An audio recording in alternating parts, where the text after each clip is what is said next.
ನಮಸ್ಕಾರ ವೀಕ್ಷಕರೇ, ಲೋಕಸಮರದಲ್ಲಿ ಕಲಬುರಗಿ ಲೋಕಸಭಾ ಕ್ಷೇತ್ರವನ್ನು ನೋಡೋದಾದರೆ ಈಗಿನ ಹಾಲಿ ಸಂಸದರು ಉಮೇಶ್ ಜಾಧವ್ ಅವರು ಅದೃಷ್ಟ ಪರೀಕ್ಷೆಗೆ ಇಳಿದಿದ್ದಾರೆ.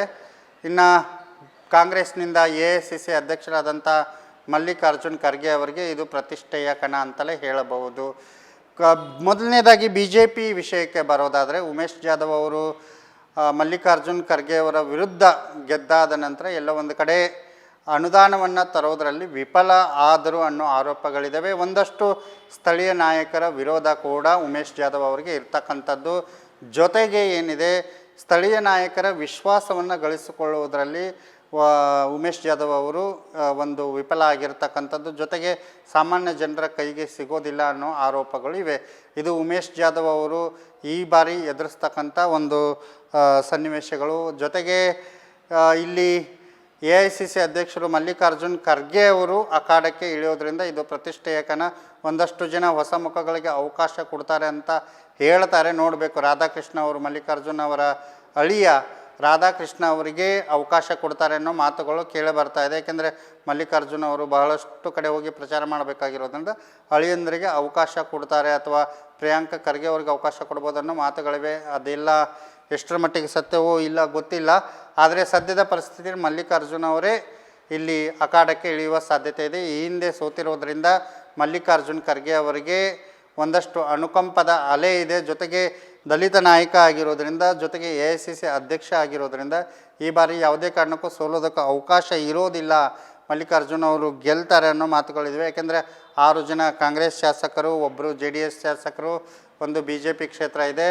ಜೊತೆಗೆ ಇಲ್ಲಿ JDS ಶಾಸಕರು ಕೂಡ ಕಾಂಗ್ರೆಸ್ ಬಗ್ಗೆ ಒಂದಷ್ಟು ಒಳ್ಳೆಯ ಒಲವನ್ನು ಇಟ್ಟುಕೊಂಡಿದ್ದಾರೆ ಅನ್ನೋ ಮಾತುಗಳಿವೆ. ಹಾಗಾಗಿ ಮಲ್ಲಿಕಾರ್ಜುನ್ ಖರ್ಗೆ ಅವರಿಗೆ ಇದು ಒಂದು ಸುಲಭದ ಕ್ಷೇತ್ರ ಅಂತಲೇ ಹೇಳ್ಬೋದು. ಈ ಹಿಂದೆ ಸಾಕಷ್ಟು ಕೆಲಸಗಳನ್ನು, ಅಭಿವೃದ್ಧಿ ಕೆಲಸಗಳನ್ನು, ಒಂದಷ್ಟು ವಿಶೇಷ ಶಾಸನಗಳು ಕೂಡ ಈ ಭಾಗದಲ್ಲಿ ಬರೋದಕ್ಕೆ ಮಲ್ಲಿಕಾರ್ಜುನ ಖರ್ಗೆ ಅವರ ಒಂದು ಪ್ರಮುಖ ಪಾತ್ರ ಇದೆ. ಈ ಭಾಗಕ್ಕೆ ಏನು ಗುಲ್ಬರ್ಗ ಭಾಗಕ್ಕೆ ಮಲ್ಲಿಕಾರ್ಜುನ್ ಖರ್ಗೆ ಅವರ ಕೊಡುಗೆ ಅಪಾರ ಇದೆ.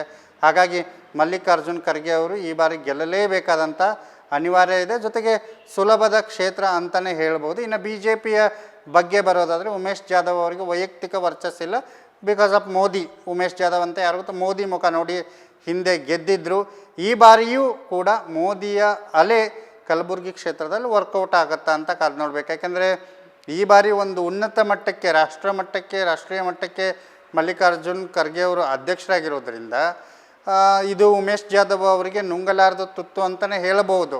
ಆದರೆ ಹಿಂದುತ್ವ ಮತ್ತು ಮೋದಿ ಅಲೆ ಇದು ಎಷ್ಟರ ಮಟ್ಟಿಗೆ ಉಮೇಶ್ ಜಾಧವ್ ಅವರಿಗೆ ಅನುಕೂಲ ಮಾಡಿಕೊಡುತ್ತೆ, ಎಷ್ಟರ ಮಟ್ಟಿಗೆ ಈ ಕ್ಷೇತ್ರದಲ್ಲಿ ಮತದಾರ ಉಮೇಶ್ ಜಾಧವ್ ಅವರ ಕೈ ಹಿಡಿತಾರೆ ಅನ್ನೋದನ್ನು ಕೂಡ ನೋಡಬೇಕಾಗತ್ತೆ. ಯಾಕೆಂದರೆ ಹಿಂದುತ್ವ ಅಂತಕ್ಕಂಥದ್ದು BJPಗೆ ಬಹಳ ದೊಡ್ಡ ಲಾಭ.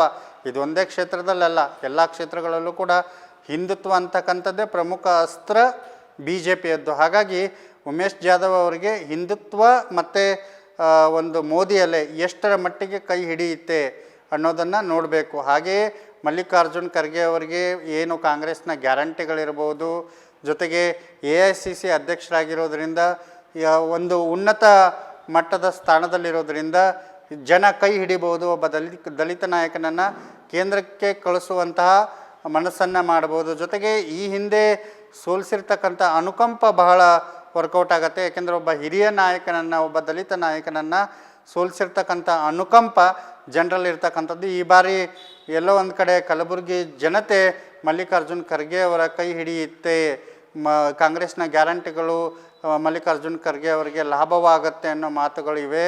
ಸ್ಥಳೀಯ ಒಂದಷ್ಟು ನಾಯಕರುಗಳು ಕೂಡ ಮಲ್ಲಿಕಾರ್ಜುನ್ ಖರ್ಗೆ ಅವರಿಗೆ ಕೈ ಹಿಡಿಯುವಂಥ, ಬೇರೆ ಪಕ್ಷದ ನಾಯಕರುಗಳು ಕೂಡ ಮಲ್ಲಿಕಾರ್ಜುನ್ ಖರ್ಗೆ ಅವರ ಕೈ ಹಿಡಿಯುವ ಕೆಲಸವನ್ನು ಮಾಡಬಹುದು. ಒಟ್ಟಿನಲ್ಲಿ ಉಮೇಶ್ ಜಾಧವ್ ವರ್ಸಸ್ ಮಲ್ಲಿಕಾರ್ಜುನ್ ಖರ್ಗೆ ಅವರ ರಣಕಣ ಬಹಳ ದೊಡ್ಡ ಮಟ್ಟಿಗೆ ಸದ್ದು ಮಾಡಲಿದೆ. ರಾಷ್ಟ್ರ ಮಟ್ಟದಲ್ಲೂ ಕೂಡ ಈ ಕ್ಷೇತ್ರ ಸದ್ದು ಮಾಡುತ್ತೆ. ಯಾಕೆಂದರೆ AICC ಅಧ್ಯಕ್ಷರಾದಂಥ ಮಲ್ಲಿಕಾರ್ಜುನ್ ಖರ್ಗೆ ಅವರು ಪ್ರತಿನಿಧಿಸುವಂಥ ಕ್ಷೇತ್ರ ಆಗಿರೋದ್ರಿಂದ ಇದು ರಾಷ್ಟ್ರ ಮಟ್ಟದಲ್ಲೂ ಕೂಡ ಸದ್ದು ಮಾಡುತ್ತೆ. ಹಾಗಾಗಿ ಇದು ಮಲ್ಲಿಕಾರ್ಜುನ್ ಖರ್ಗೆ ಅವರಿಗೆ ಒಂದು ಪ್ರತಿಷ್ಠೆಯ ಕಣ. ಸ್ನೇಹಿತರೆ, ನೀವು ಕಲಬುರಗಿ ವಿಧಾನಸಭಾ ಕ್ಷೇತ್ರದ ವ್ಯಾಪ್ತಿಗೆ ಒಳಪಟ್ಟಿದ್ದರೆ ನಿಮ್ಮ ನೆಚ್ಚಿನ ಸಂಸದರ ಹೆಸರನ್ನು ಕಾಮೆಂಟ್ ಮಾಡುವ ಮೂಲಕ ನಮಗೆ ತಿಳಿಸಬಹುದು.